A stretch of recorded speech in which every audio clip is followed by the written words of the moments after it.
I thought joining the WNBA meant instant respect. I really did. When you spend years proving yourself, breaking records, hearing your name everywhere, you start believing that people will already know who you are when you arrive, that they'll understand what you bring, that the work you've done before somehow travels with you. But the first thing I learned in this league is that nothing follows you inside these walls. Not your reputation, not your past, not your hype.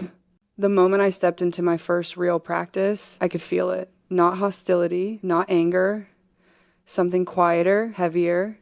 Distance. Eyes that weren't impressed, just observant. Conversations that didn't stop, but didn't invite me in either. Nobody was rude. Nobody was warm. And that confused me more than anything else, because I didn't understand what I had done wrong. I kept telling myself it was just nerves. First week energy. Everyone feeling each other out. But as the days passed, that feeling didn't fade. It sharpened. I noticed how veterans spoke to each other with ease, how they trusted one another's reads, how they expected certain things without saying a word. And then there was me. Always a half step, outside, always being watched, but rarely guided. That's when it started to sink in. This league doesn't welcome rookies. It evaluates them. Every drill felt like a test, not just of skill, but of awareness. Could I read the floor fast enough? Could I handle contact without reacting? Could I make the right play even when nothing felt comfortable? And the hardest part wasn't failing. It was not knowing whether I was earning trust or losing it with every possession. I remember one moment early on where I made a safe play instead of an aggressive one. It wasn't technically wrong, but it wasn't right either. Nobody said anything. No whistle, no correction. But I felt it. That invisible line where confidence gets questioned. That's when I realized veterans don't look for talent first. They look for reliability. And reliability is something you don't get credit for until you've proven you won't disappear when pressure shows up. Off the court, it was even clearer. Locker room conversations stayed surface level. Road trips felt quiet. People had routines that didn't include me, not because they were excluding me, but because they were protecting something they had already built. Years of trust, years of chemistry, years of surviving seasons together. And I was new, untested, unknown. That's when the frustration started creeping in. Not outwardly. Internally. I wanted to ask questions, but I didn't want to look unsure. I wanted feedback, but I didn't want to seem needy. I wanted connection, but I didn't want to force it. So I stayed quiet, observed, tried to earn my place without asking for it, and that silence taught me something important. Veterans don't distrust rookies because they're jealous. They distrust rookies because they've been burned before. They've seen talented players fold under pressure. They've seen hype disappear after the first setback. They've seen people talk big and deliver small, and so they wait. They wait to see who shows up every day. They wait to see who listens. They wait to see who takes responsibility without excuses. And that waiting period is uncomfortable, especially when you come in expecting acceptance instead of evaluation. There was a moment during that first stretch when I finally understood the gap. We were running a late game situation in practice, tight spacing, little margin for error. I hesitated for just a second, and the play broke down. Again, nobody yelled, nobody blamed me, but the energy shifted, the drill reset, and I felt something click in my head. Trust here isn't about being liked, it's about being counted on. And I hadn't earned that yet. That realization hurt more than I expected, because it forced me to let go of something I'd carried for a long time, the belief that being good was enough. In the WNBA, being good is the entry fee. Trust is something else entirely. It's built slowly, quietly, through consistency that nobody applauds. By the end of that first week, I stopped asking myself why veterans didn't trust me. I started asking a better question. What am I doing to deserve it? And that question changed everything, because once you stop taking distance personally, you start seeing the path forward. You stop trying to impress, and you start trying to be solid. You stop forcing moments, and you start respecting them. You realize this league isn't cold, it's careful, and if you want a place in it, you have to prove you won't crack when things get uncomfortable. That was my first real lesson in the WNBA. Not about basketball, about trust. And I was just getting started. The on-court testing didn't stop once I understood what was happening. In fact, it got harder because now I could see it. Every possession felt deliberate. Every matchup felt intentional. Veterans didn't give me space just because I was new. They took it away. They crowded my dribble. They bumped me off my spots. They forced me into decisions faster than I wanted to make them. Not to embarrass me, to measure me. And the truth is, some days I handled it well, other days I didn't. There were moments where I rushed plays I normally would have trusted.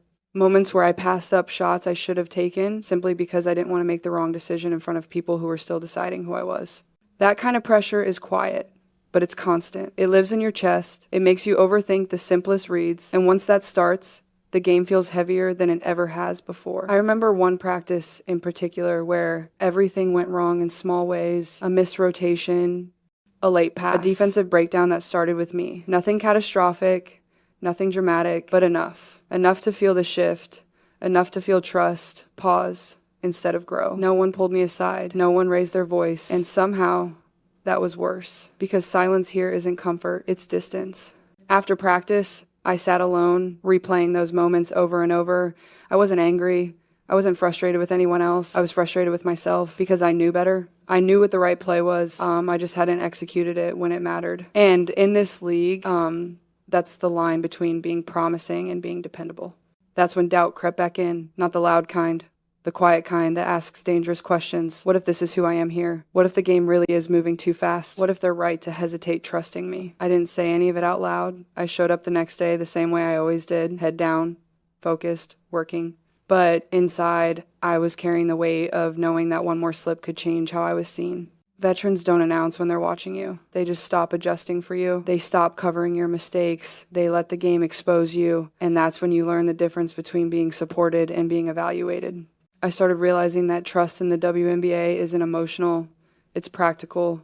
It's about knowing that when the game tightens, you won't be the weak link, that when things break down, you won't panic, that you'll make the same solid decision in the fourth quarter that you make in the first. That's a heavy responsibility for a rookie, and I could feel it pressing on me every time I stepped on the floor. There was a stretch during that week where I played not to lose trust instead of playing to win it, and that's a dangerous place to live, because fear doesn't show up as chaos, it shows up as hesitation.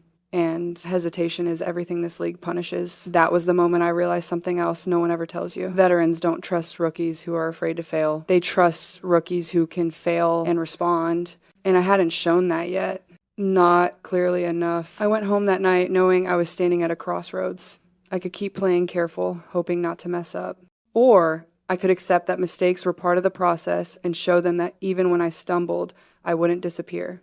That choice mattered more than any stat line, because this league doesn't care how perfect you look when things are easy. It cares who you are when they're not. And the next opportunity I got, I knew I couldn't waste it. There was a moment when I finally understood how close I was to losing everything I was trying to build. Not my career, not my place on the roster, but something just as important, trust. And once trust slips here, getting it back is harder than earning it the first time. It happened during a practice that felt normal on the surface. Nothing dramatic, no big confrontation, just one sequence that stayed with me longer than it should have. A late game situation, tight score, limited time, the kind of moment veterans take personally. I hesitated again, just for a second, and that second changed everything. The play broke down, the drill ended, nobody said my name. Nobody needed to. The silence was different this time, heavier. I could feel it in the way teammates reset without looking at me, in the way the energy shifted slightly away. That's when it hit me this wasn't just about development anymore. This was about whether I could be trusted when it mattered. After practice, no one stayed back with me. No extra shots together. No casual conversations. It wasn't punishment. It was distance. And distance in this league is a message. That night was the lowest point of my first stretch. I sat alone, replaying the same moment over and over. Not just the hesitation, but what it represented. Fear of making the wrong play, fear of standing out for the wrong reason, fear of losing the small amount of ground I had gained. And the worst part was knowing that fear was visible. Veterans can sense uncertainty instantly, not because they're looking to expose you, but because uncertainty breaks systems. It creates cracks.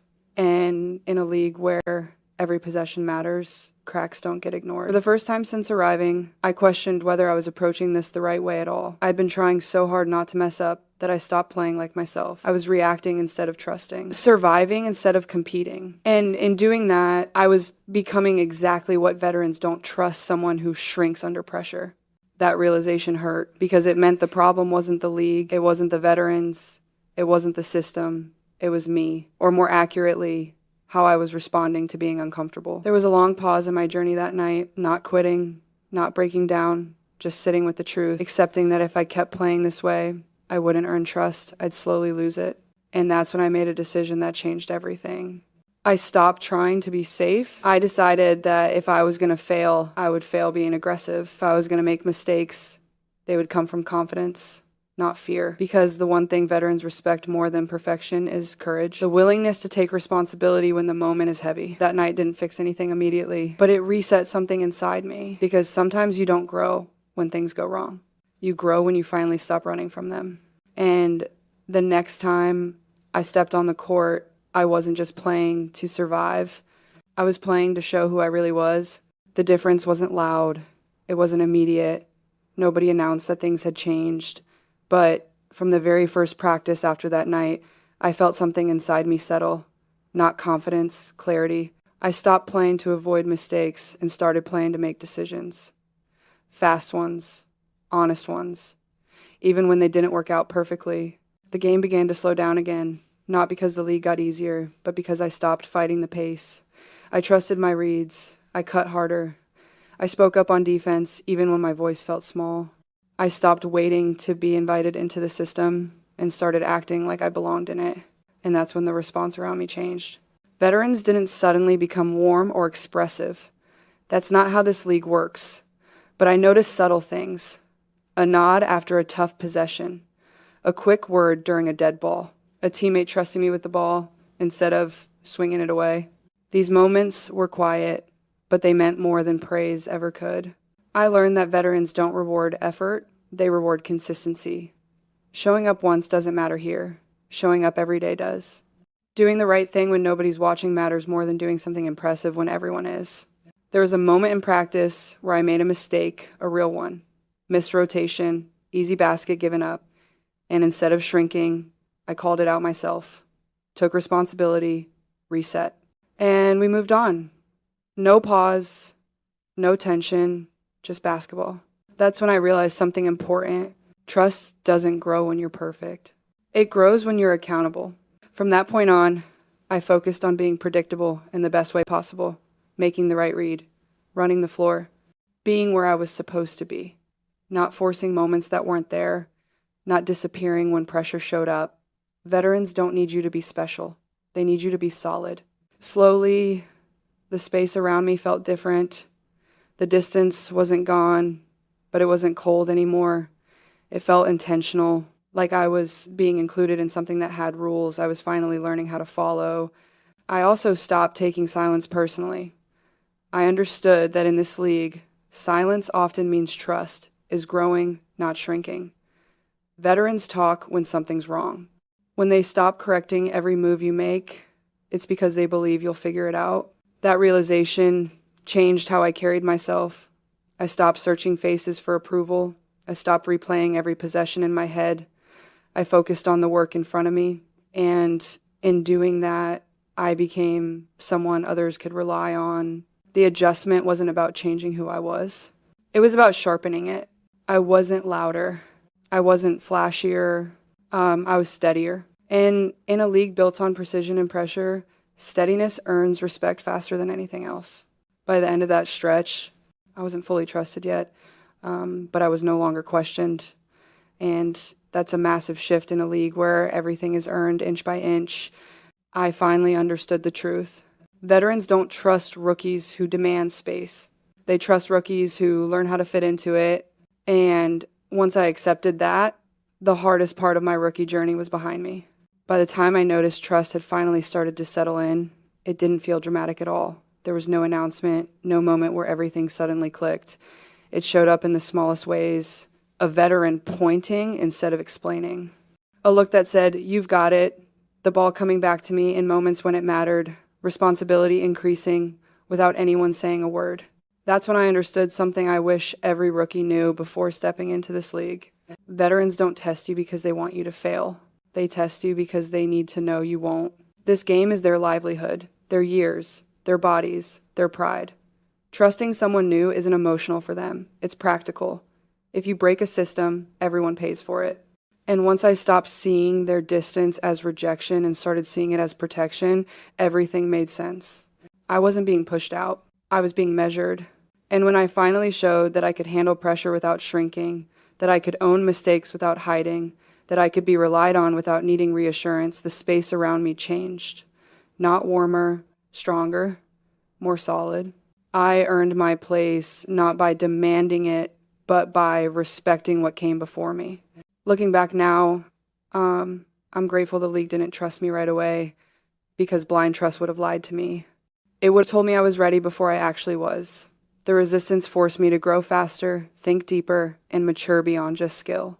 The hardest lesson of my rookie year wasn't about basketball. It was about patience, about humility, about understanding that respect in this league is not given for potential, it's given for consistency. To every rookie watching this, feeling isolated, frustrated, unsure where you stand, hear this clearly. You are not being ignored. You are being evaluated. Stay steady. Stay accountable. Stay present. Because one day you'll realize the silence wasn't distance. It was trust quietly forming. And that's when you know you've made it. If you want more real, unfiltered stories about the WNBA, rookie life, and the truths nobody talks about, make sure to subscribe. This journey is only getting deeper from here.